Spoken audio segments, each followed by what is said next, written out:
Donald Trump, Robert Kennedy Jr. a dû témoigner devant le comité des finances du Sénat, expliquer son plan, notamment par rapport aux vaccins et aux organismes de santé publique. On va écouter un extrait de son témoignage. That's why we need new blood at CDC. That's also why it's imperative that we remove officials with conflicts of interest and catastrophically bad judgment and political agendas.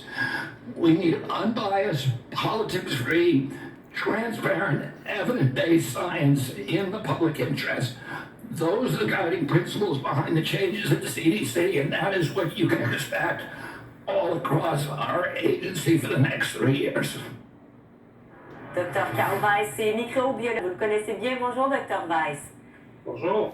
RFK Jr. sabre dans les programmes autour des vaccins. C'est de ce dont il était question dans l'extrait qu'on a entendu. La directrice des CDC aux États-Unis a été licenciée. Il y a des fonds au développement de nouveaux vaccins qui ont été coupés. En Floride, les autorités voudraient mettre fin à toutes les obligations vaccinales. Est-ce que des maladies qui sont contenues par les vaccins pourraient réapparaître, par exemple, en Floride et ultimement autour? Alors oui et non. En réalité, c'est un dossier qui est complexe parce qu'il est teinté de beaucoup de politique.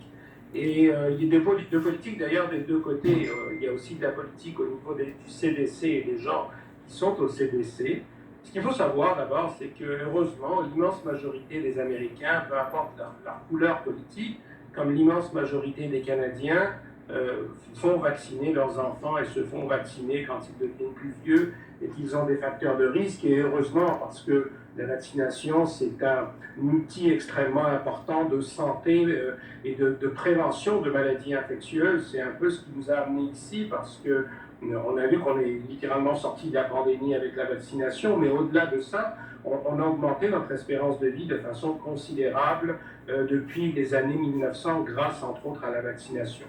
Le problème des anti-vaccins, il est d'abord et avant tout un problème européen parce que c'est en Europe que ça a commencé, cette histoire d'anti-vaccins. Et c'est un peu étonnant parce que, vous savez, ça a commencé en Grande-Bretagne avec un Dr Wakefield qui était un médecin qui a commencé à parler du vaccin contre la rougeole et l'autisme, etc. Par ailleurs, en France, il y a eu un très fort mouvement anti-vaccin pour l'hépatite B et pour d'autres vaccins. Et c'est un peu étonnant parce que la Grande-Bretagne, c'est le pays de Jenner qui a été le premier à avoir utilisé un vaccin au XVIIIe siècle. Et la France, c'est le pays de Pasteur qui aussi a été un pionnier dans la vaccination. Donc, c'est devenu finalement un problème de société, je dirais, riche, qui se pose des questions à un moment donné lorsqu'on ne voit plus certaines maladies et qui peut se permettre de se poser ces questions face au succès et à la réussite de la vaccination. C'est devenu, je vous dirais, principalement un objet de débat politique, c'est devenu un objet finalement un peu par toutes sortes de groupes qui, pour des intérêts et des raisons différentes, vont amener ce problème des vaccins pour d'autres raisons finalement que simplement les vaccins. Alors, ce qu'il faut savoir, c'est que l'immense majorité des gens, heureusement, continuent de se faire vacciner, de faire vacciner leurs enfants. Alors ça, c'est la bonne nouvelle. Est-ce que par contre, il y a une possibilité que ça fasse ressurgir certaines maladies? Bien sûr.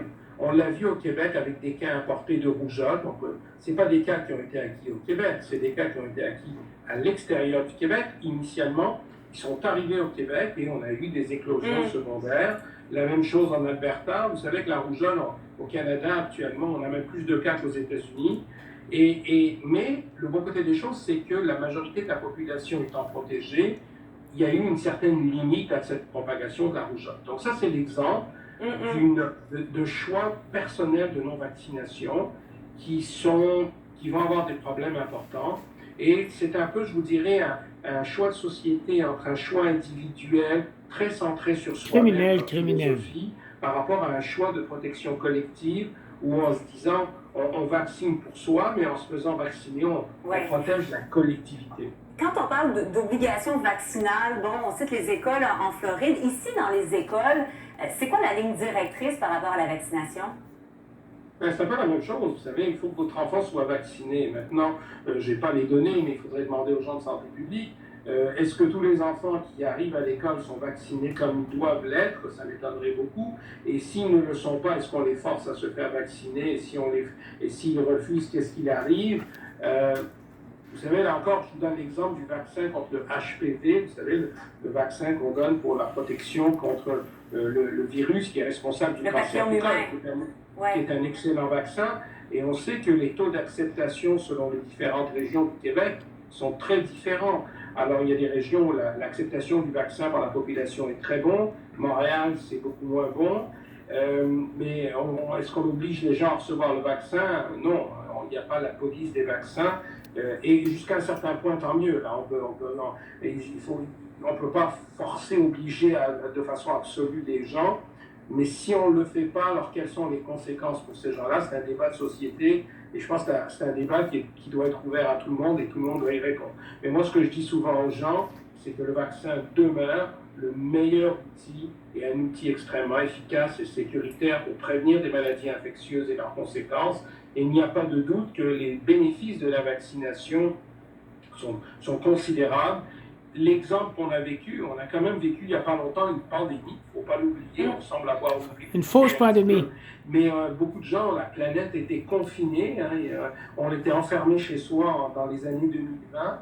On est sorti complètement de cette pandémie, mais s'il n'y avait pas eu l'arrivée des vaccins, la vaccination massive qui a permis d'éviter les maladies sévères de la COVID, on n'en serait pas sorti comme ça. Donc, je pense que c'est une évidence.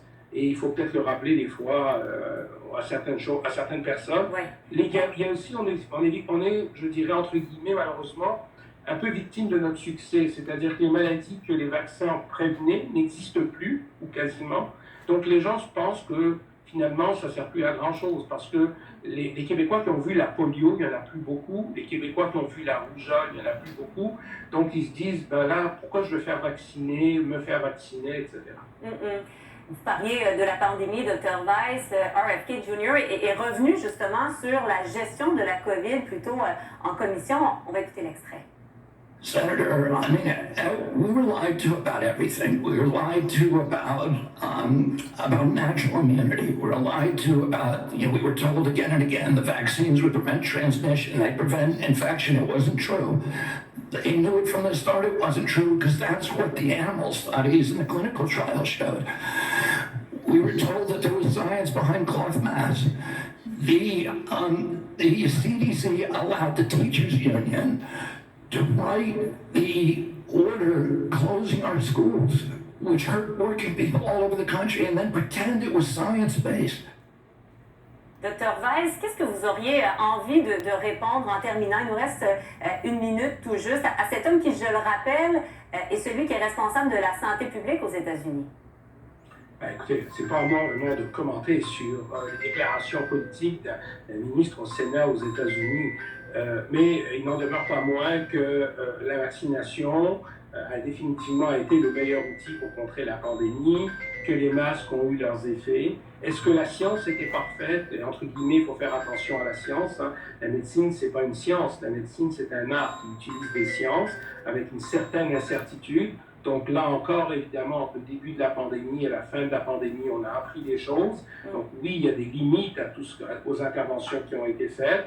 Est-ce qu'elles ont été faites dans le meilleur état des connaissances à l'époque avec ce qu'on avait, avec l'impréparation aussi des États et des structures qui étaient en place? Il ne faut pas oublier que le Canada, par exemple, le Québec n'était pas préparé à une pandémie.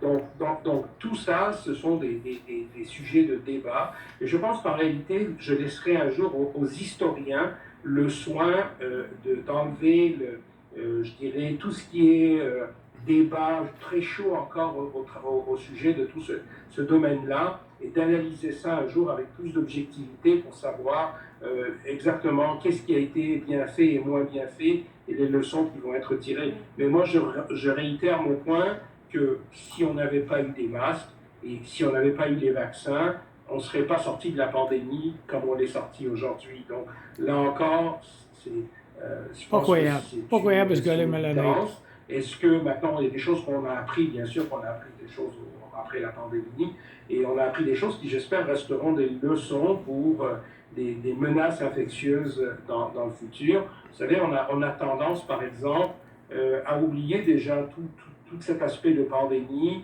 et de commencer à faire des coupures sur des domaines où on se dit, bon, ben, finalement, il faut sauver de l'argent, puis on ne va pas investir tant que ça là-dedans, alors qu'il y a 4-5 ans, on était prêt à investir massivement. Alors, il y a aussi des domaines à revoir un peu des deux côtés. Dr Weiss, Dr Carl Weiss, microbiologiste, infectiologue, merci beaucoup de votre temps. Merci d'avoir été avec nous.